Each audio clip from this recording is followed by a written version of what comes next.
बरेली में किसकी हवा है? देखिए, बरेली में हवा भाजपा की है। बरेली में प्रत्याशी की बात नहीं है, चूँकि एक लंबे समय से सांसद संतोष गंगवार जी 8 बार जीते यहाँ पर और भाजपा से ही जीते। तो लगातार भाजपा का यहाँ पर वर्चस्व रहा है और आज भी जब प्रत्याशी चेंज होने के बाद भी हमारे आदरणीय छत्रपाल सिंह गंगवार जी आए हैं। वो बहुत ही सौम्य सरल स्वभाव के व्यक्ति हैं और भाजपा की हवा है। हम सब चारों तरफ देख रहे हैं कि भाजपा भाजपा ही हो रहा है। भाजपा ने संतोष सिंह गंगवार का टिकट क्यों काट दिया? देखिए, इस बारे में हम लोग कुछ नहीं कह सकते, क्योंकि पार्टी हाई कमान का जो भी निर्णय होता है वो सभी मानते हैं। लेकिन जो कहा जा रहा है वो तो यही कहा जा रहा है कि उम्र की सीमा जो थी उस वो उनके बीच में आई। लेकिन जो उन्होंने कैंडिडेट दिया है वो भी गंगवार समुदाय से, कुर्मी समुदाय से ही है। तो इसलिए सारे लोग मिलजुल करके उनको चुनाव लड़ा रहे हैं और पूरी तरह से सब लोग उनके साथ हैं और निश्चित रूप से उनकी विजय होगी।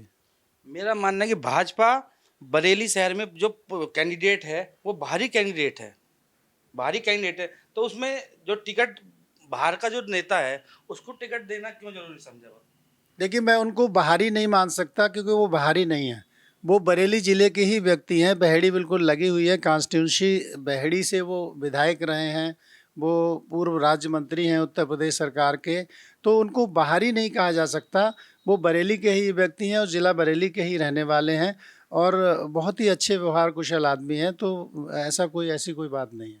संतोष सिंह गंगवार जो हैं जिनका टिकट कटा है उनको सजा इस बात की मिले कि वो मुसलमानों के हमदर्द थे? नहीं, मैं ऐसी बात तो नहीं मानता हूँ कि इस बात की कोई सज़ा मिली है या कोई इस तरह की बात है। संतोष गंगवार जी तो बहुत ही मृदुभाषी और बहुत अच्छे व्यक्तित्व के धनी हैं और उनकी बड़ी प्रतिष्ठा है बरेली शहर में, सभी लोग उनको बहुत चाहते हैं। तो ऐसी बात नहीं है जो सुनने में हम लोगों को जो पता चलता है। वैसे तो पार्टी हाईकमान का जो निर्णय हुआ है, लेकिन जो ऊपर से हम लोगों को पता चलता है वो तो यही है कि उम्र की सीमा उनके आड़े आई। संतोष सिंह गंगवार और तोकीर रजा के रिश्ते अच्छे थे। ये रिश्तों की बात उसको लेकर के मैं नहीं समझता कि टिकट काटा जा सकता है। संतोष गंगवार जी सभी के बीच में उन्होंने काम किया और सभी के लिए काम किया, पूरे जनपद में हम माने। और बाकी तो वो मंत्री रहे तो पूरे देश में काम किया है। तो इस बात को लेकर के मेरी समझ से ऐसा निर्णय नहीं हो सकता। अगर भाजपा बरेली में हार जाती है तो इसका जिम्मेदार किसको मानेगी? मैं ये मानता ही नहीं कि भाजपा यहाँ पर हार जाएगी, तो जिम्मेदारी की बात नहीं आएगी। और अगर कोई हम लोग तो ये मान के चलते हैं कि जिस तरह से हमारे मोदी जी यहाँ पर आए थे, उन्होंने रोड शो किया था, तो और अमित शाह जी भी आए यहाँ पर, तो जिस तरह से लोगों का रुझान रहा और जो रुझान चल रहा है जिस तरह से, एक तरफ से हर तरफ मोदी जी और योगी जी, हमारे आदरणीय योगी जी भी पिछले दिनों बरेली में कई बार आए हैं और जिस तरह की योजनाओं पे उन्होंने काम किया, जिस तरह से वो जनता के लिए काम कर रहे हैं, उत्तर प्रदेश की सरकार और हमारे देश की सरकार जो काम कर रही है, तो निश्चित रूप से जीत होगी। इसमें इस तरह की कोई बात नहीं है। हम हार की बात मानने को तैयार नहीं है। हम तो मानते हैं जीत होगी। जीतने वाले सांसद की क्या प्राथमिकता रहेगी? अब ये प्राथमिकताएं तो देखिए हमारे जो कैंडिडेट हैं वही तय करेंगे किस तरह से काम करेंगे। हम लोग उनको राय दे सकते हैं, बता सकते हैं कि आप भी बीजेपी के नेता हैं तो अपनी राय भी तो रखते होंगे। जैसे कि सांसद जी बने हैं तो सांसद जी के पास आप जाते होंगे तो अपनी राय रखते होंगे, तो उनके पास वो भी तो अपनी राय रखते होंगे। वो तो नहीं, प्राथमिकता क्या उसमें रहेगी? ये है कि प्राथमिकताएं देखिए उनको समय कम मिला है, चूँकि एकदम से उनको टिकट दे कर के लाया गया। तो प्राथमिकताओं के बारे में मैं अभी नहीं बता सकता कि इस संबंध में उन्होंने क्या प्राथमिकताएं तय की हैं। निश्चित रूप से वो अगर आपकी वार्ता होगी या हुई होगी तो वो बताएंगे अपनी प्राथमिकताएं। उन्होंने बोला है कि जब मैं सांसद बनूंगा उसके बाद ही मैं बताऊंगा कि बरेली में क्या क्या कमी है, क्या क्या कमियां दूर करूंगा। तो निश्चित रूप से जो कमियां होंगी उनको वो दूर करेंगे। जीतने के बाद उनने अपनी कार्य योजना ज़रूर बनाई होगी और बनाएंगे और हम सब लोग उनके साथ हैं, कंधे से कंधा मिला करके उनका साथ देंगे, उनको सुझाव भी देंगे। और जो बरेली पूरे जनपद में या कहीं भी जहां जिस तरह की दिक्कतें होंगी उन दिक्कतों को दूर करवाने का पूरा प्रयास करवाया एक जाएगा। सवाल मेरी तरफ से कि जो मोदी जी का नारा है 400 पार का, जी उसको लेकर आप क्या कहेंगे? भाई, मैं तो यही कहता हूँ कि जो मोदी जी ने अभी पिछले हम लोग 10 साल से देख रहे हैं, पिछले 2 इलेक्शन भी देखे हैं और ये भी देख रहे हैं, जो उनका एक तरह से रहता है आकलन जो रहता है वो हमेशा सटीक साबित होता है। और हम ये मानते हैं कि 400 पार निश्चित रूप से जाएंगे, क्योंकि उनका आकलन है 400 पार का। तो इस बार मोदी जी 400 पार जाएंगे। बात राजनीति से हटके करते हैं आपसे कि राजनीति से हटने के बाद आपकी क्या क्या व्यस्तताएं रहती है? देखिए, मैं जो मेरा काम है, मेरा यहाँ पर बिल्डिंग डिज़ाइन का ये ऑफिस है, मेरा बेटा भी आर्किटेक्ट है और मैं भी इसी लाइन को देखता हूँ। तो इसमें इसके साथ-साथ मैं सोशल वर्कर भी हूँ, सामाजिक बहुत सारे कार्य करता हूँ।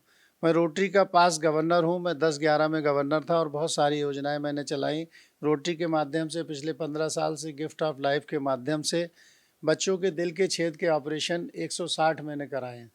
इसके साथ-साथ मैं दिव्यांगों के लिए भी काम करता हूँ। मैं राज्य दिव्यांगजन सलाहकार बोर्ड का सदस्य भी सरकार ने मुझे बना रखा है और ये जो मेरी ये किताब आप देख रहे हैं, ये एक पूजा सेवा संस्थान है, जो दिव्यांगों के लिए ही काम करता है और मैं इसका चेयरमैन हूँ। मैंने इसकी स्थापना 2010 में की थी।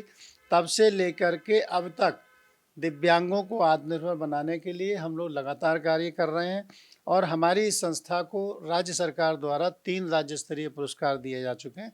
मुझे अभी पिछले वर्ष सर्वश्रेष्ठ कार्य करने के लिए एक अवार्ड राज्य स्तरीय पुरस्कार दिया गया था। इसके साथ-साथ हम लोग बहुत सारे कार्य करते हैं। जैसे हम लोग पर्यावरण के लिए काम करते हैं, पेड़ लगाने की बात करते हैं, तो मेरा एक नारा है उसके लिए भी कि प्रत्येक व्यक्ति अपने जन्मदिन पर एक पेड़ लगाए। 25,000 से ज़्यादा स्टूडेंट्स को हम ये शपथ दिला चुके हैं और एक सर्टिफिकेट हम उनको देते हैं कि वो इस बात की शपथ लेता है, स्कूलों में शपथ दिलाते हैं कि मैं अपने जन्मदिन पर, प्रत्येक जन्मदिन पर एक वृक्ष लगाऊंगा और अपने देश के पर्यावरण की रक्षा करूंगा। तो इस तरह से बहुत सारे कार्यक्रम हम लोग चलाते रहते हैं, लगातार करते हैं। देश में दिव्यांगों की संख्या बढ़ती जा रही है। आप दिव्यांगों से मिलते हैं और दिव्यांग भी आपसे मिलते हैं।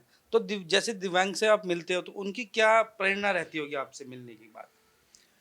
देखिए, दिव्यांगों के लिए मैं आपको एक बात और बता दूं कि मैं जो नेशनल ट्रस्ट है भारत सरकार का, सामाजिक न्याय और अधिकारिता मंत्रालय के अंतर्गत कार्य करता है, उसमें हमारी 660 संस्थाएं हैं जो दिव्यांगों के लिए ही कार्य करती हैं। उसमें मैं इलेक्टेड डायरेक्टर हूं और पिछली 3 बार से हूं, ये तीसरी बार मैं चुना गया हूं। तो हम लोग उसमें पूरा कार्य करते हैं और जितनी भी योजनाएं दिव्यांगों के लिए चल रही हैं उनके लिए फंडिंग करना नेशनल ट्रस्ट के माध्यम से, और जगह जगह जा कर के हम उनको दिव्यांगों के कार्यों को देखते भी हैं कि वो संस्थाएं जो पैसा ले रही हैं, जो योजनाएं चला रही हैं, वो प्रॉपर चला रही हैं कि नहीं चला रही हैं। उन सबको देखना, उन सबको करना और दिव्यांगों के हितों की हर समय बात करना। हम लोगों ने एक, सरकार ने इस समय यूनिक आईडी पूरे देश में लागू की है, जो दिव्यांग का पता चलता है कि एक आईडी से ही उसका सब पता चल जाता है। इसी तरह से हमारे जो मोदी जी हैं, आदरणीय मोदी जी हैं, उन्होंने दिव्यांगों के लिए बहुत सारी योजनाएं दी हैं। अभी हमारे योगी जी ने, उत्तर प्रदेश सरकार ने, जो 300 रुपये की पेंशन पहले हुआ करती थी उसको बढ़ा करके अब 1000 कर दिया है और 1500 रुपये करने की बात हो रही।